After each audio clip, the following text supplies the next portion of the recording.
Hi there students. Today we will learn about the chemical bond and then we will explain the types of bond like ionic bond.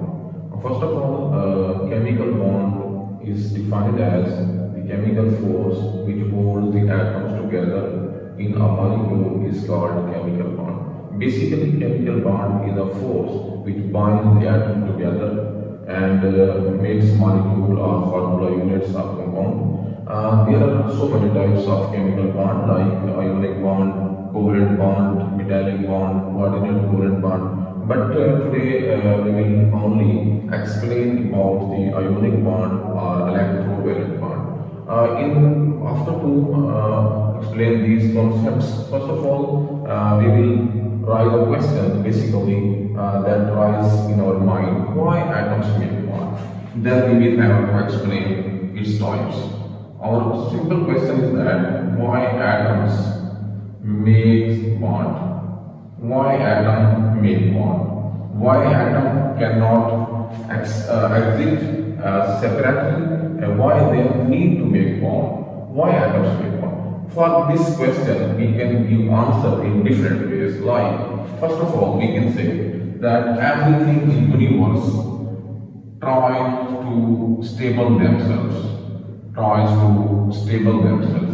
Atoms makes bond because they try to stable themselves. Why?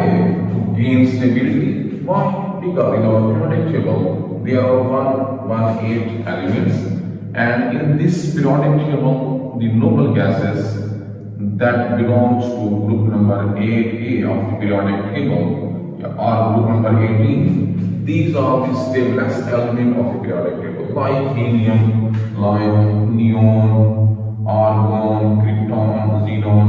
Why? Because these are the stablest elements of the periodic table, and all the other atoms try to make or to gain electronic configuration like noble gases. Why noble gases are more stable? Because due to two things. Because number one, they have completed their duplet.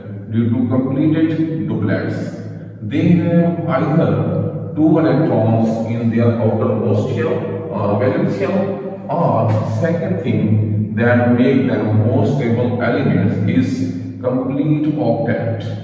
They have complete octets.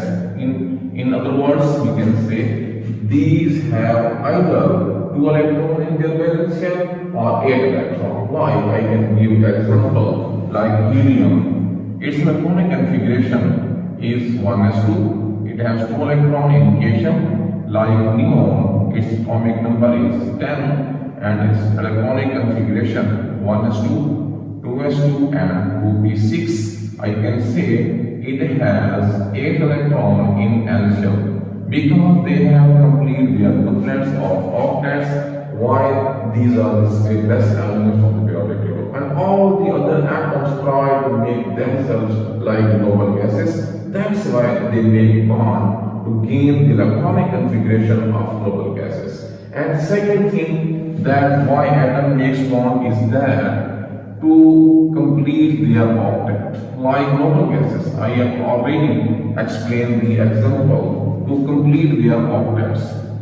And every element which have 8 electrons in their outermost shell, in other words, it has completed octet and it will be stable like the noble gases. So, for these two purposes, elements make them more stable. To gain their nearest noble electronic gas configuration, they make bond. And now we move towards our first type of bond, that is ionic bond or electrovalent bond. First of all, I will try to clear the concept of ionic bond or electrovalent bond. Like you can see the name, the term ionic bond or electrovalent bond. I can define the ionic bond or electrovalent bond in a very simple way is that the bond formed by complete transfer of electron. The bond formed by complete transfer of electron from an atom or from an element which have low ionization energy,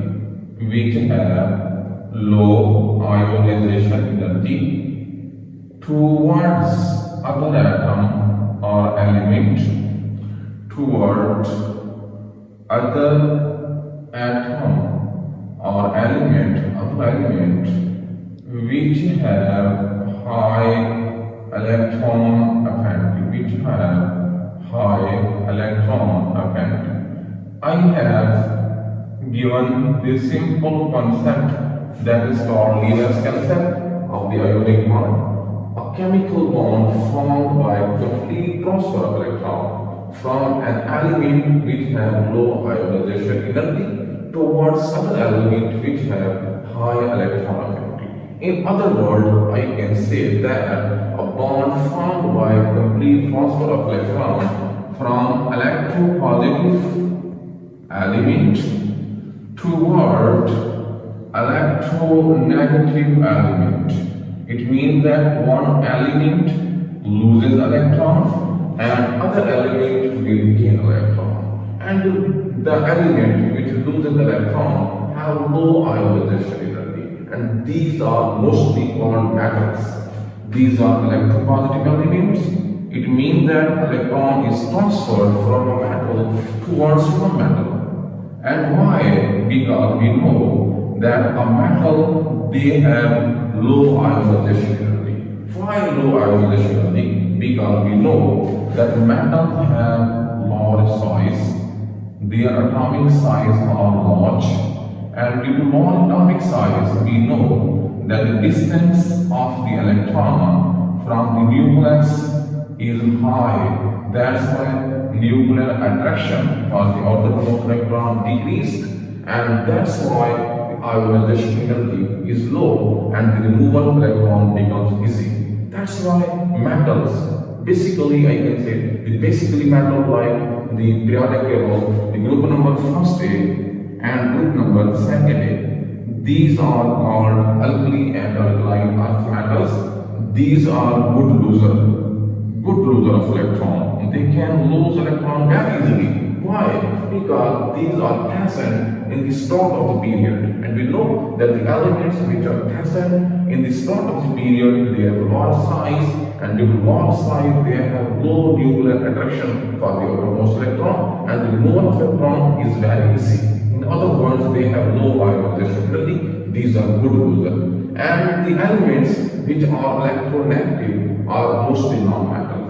And non-metals of group number 6A towards 6A, 7A, basically, particularly, these are good gainer of electron.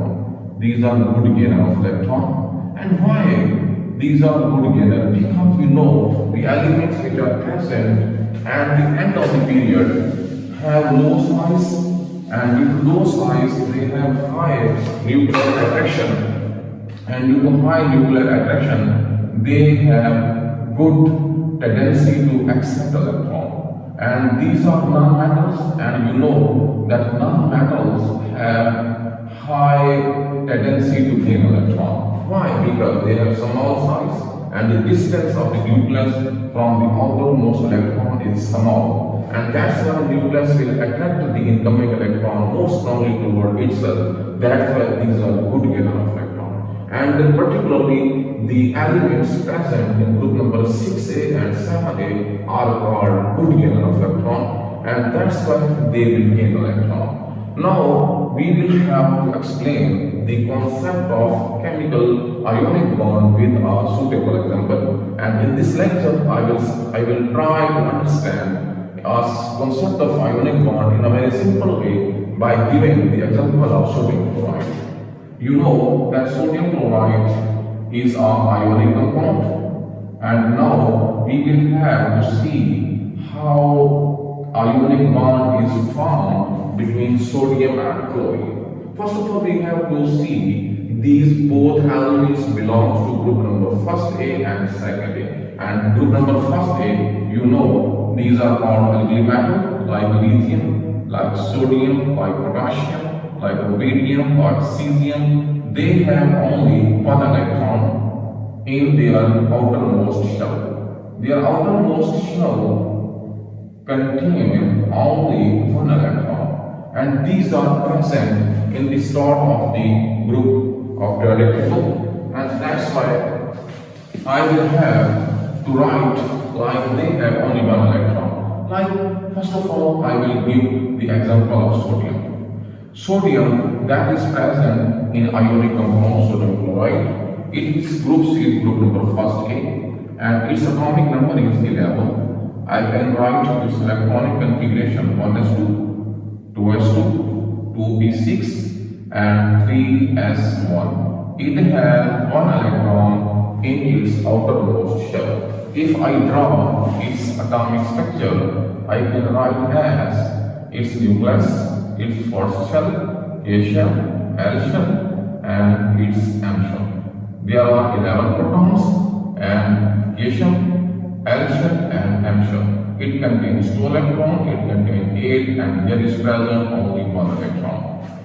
The sodium belongs to group number first A, and 1 electron is present in its outermost shell, that is M shell.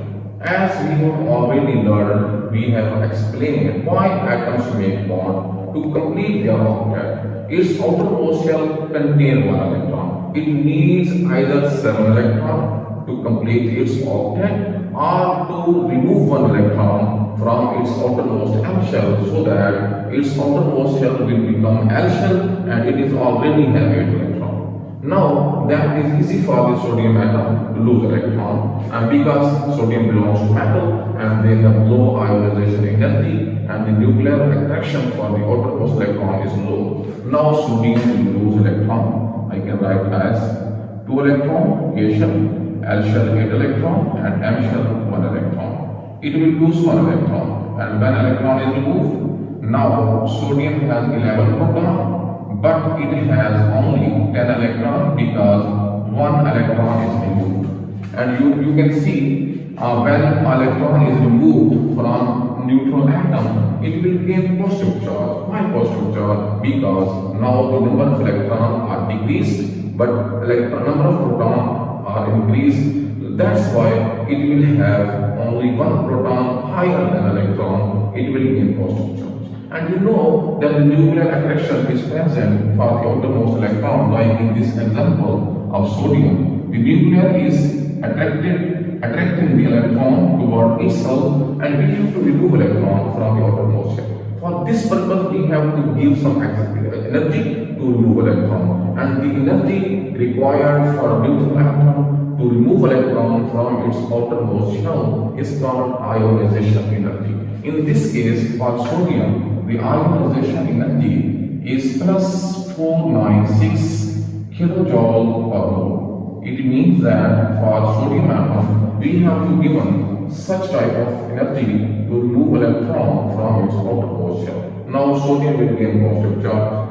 And the other atom present in this example is chlorine. You know, chlorine belongs to group number 7A, which is called halogens, and that contains fluorine, chlorine, bromine, iodine. All these have 7 electrons in their outermost shell. Like if I give the example of chlorine, chlorine has atomic number 17. Its electronic configuration is given as 1s2, 2s2, 2p6, and 3s2 and 3p5. It has 7 electrons in its outermost shell. If I write shell electronic configuration, I can write as K shell contains 2 electrons, L shell 8 electrons, and M shell contains 7 electrons. And all the halogens which are present in group number 7A, they have small size and higher nuclear attraction. They have higher tendency to gain electron. They have high values of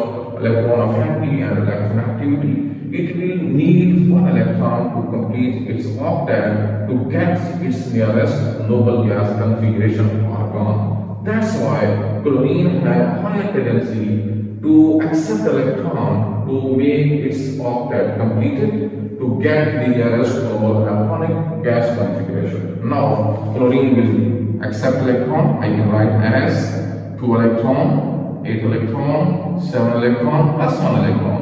And this electron has come from sodium. Sodium has lost because to complete its octet, now chlorine will accept the electron to complete its octet.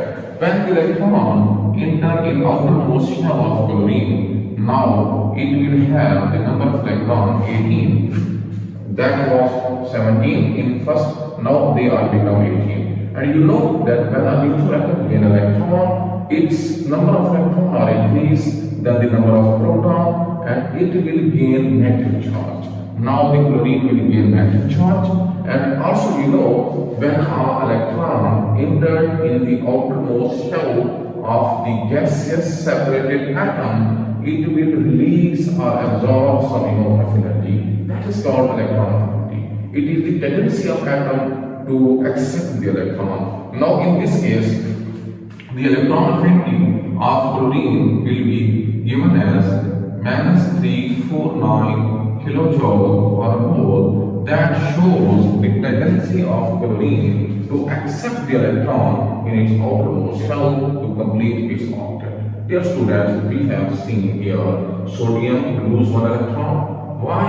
To gain its nearest noble gas electronic configuration like neon, because neon contains 10 electrons. And now chlorine has accepted 1 electron. Why 1 electron? Why not then 1 electron more 2, 3, 4? Why? Because it needs only 1 electron. Why 1 electron? Because it has 7 electrons in its outermost shell.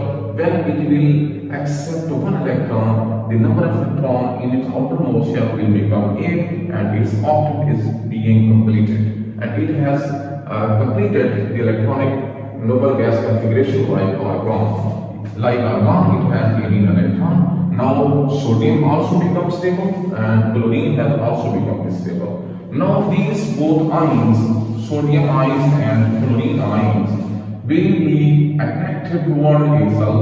Sodium ion plus chlorine ion will be attracted. There will be electrostatic force of attraction between them, and these both will be held together, tightly bonded with a force which we call as ionic bond. I can write this example in this way. If I show the number of electrons around sodium, that is, we know that is the 1, and number of electrons around the chlorine is 7. If I show the dot and cross electron like this will be given as sodium will gain positive charge and chlorine will gain negative charge like this. It will have number of electron 8 around its outermost shell, and sodium will lose 1 electron, and now it has gained the noble gas electronic configuration. As we know that sodium, and if I write this as sodium atom, like A shell, like L shell, like M shell. M shell contains 1 electron, and in this shell there are 8 electrons already present. And this shell contains 2. 1 electron is transferred from sodium atom towards chlorine atom. That's why sodium will get positive charge and chlorine will get negative charge. And both these ions now have get the electronic gas configuration of their nearest, and both are become stable. Now we can give the answer of our question. Why atoms make bond? Atom makes bond to complete their octet. Atom makes bond to get their nearest noble gas electronic configuration, and atoms make bond to complete their octets. And this is not necessary for the atom to make bond are only present in one single. No, different type of atom can combine. Like if I give the example of calcium and oxygen, you know that calcium has number of electrons present in outermost shell is 2, because its number of atomic number is 20, and A shell contains 4 electrons, L shell contains 8 electrons, M shell contains 8 electrons, and N shell have 2 electrons. And oxygen belongs to group number 6. Its atomic number is 8. K shall contain 2 electron, L shall contain 6 electron. Calcium needs to remove 2 electron from N shell to complete its octet to get the nearest noble electronic gas configuration, and oxygen needs 2 electron to make its set completed to get 8 electron. Now calcium will lose 2 electron. Why? To get its noble gas configuration to make them more stable, and that's why it will get 2 positive charge and now it becomes stable by losing 2 electron. Oxygen that will be gain 2 electron to complete its octet to get electronic configuration like neon, and it will get 2 negative charge and now its octet has completed. That's why calcium and oxygen will be held together by an electrostatic force which is called ionic bond. Dear students, now we have learned how atoms make bond. What is the ionic bond? What is the electrovalent bond? How atoms lose or gain electron? Why they gain and lose electrons? And how in this way we have learned that how ionic bond is formed by giving suitable example, like the example of sodium chloride, like the example of calcium oxide, and also other number of atoms can combine in this way, like aluminum oxide, Al2O3. This is also example of ionic bond. How aluminium loses 6 electron and 2 electron, 3 electron, 1 atom, and oxygen that is present will give 2 electrons except 2 electron, 1 atom, and total number of electrons accepted by oxygen here, that is 6. Al2A3, aluminium will lose 6 electrons and oxygen will accept 6 electrons. In this way, both atoms Al2O3 will be held together by an electrostatic force which we call as ionic bond, because aluminium, as we can give the example, has 3 electrons in its outermost shell, and oxygen we know has the 6 electrons in its outermost shell. It needs to lose 3 electrons. Why 3 electrons? To get nearest noble gas neon configuration. That's why it will get 3 positive charge, and oxygen will accept 2 electrons to get noble gas electronic configuration, and it will get negative 2 charge. Now 3 oxygen atom combined with 2 aluminium atom. In this way, aluminium oxide ionic compound is formed by complete transferring electron from aluminium toward oxygen. Dear students, in next coming lecture, we will learn about the covalent bond and its various types.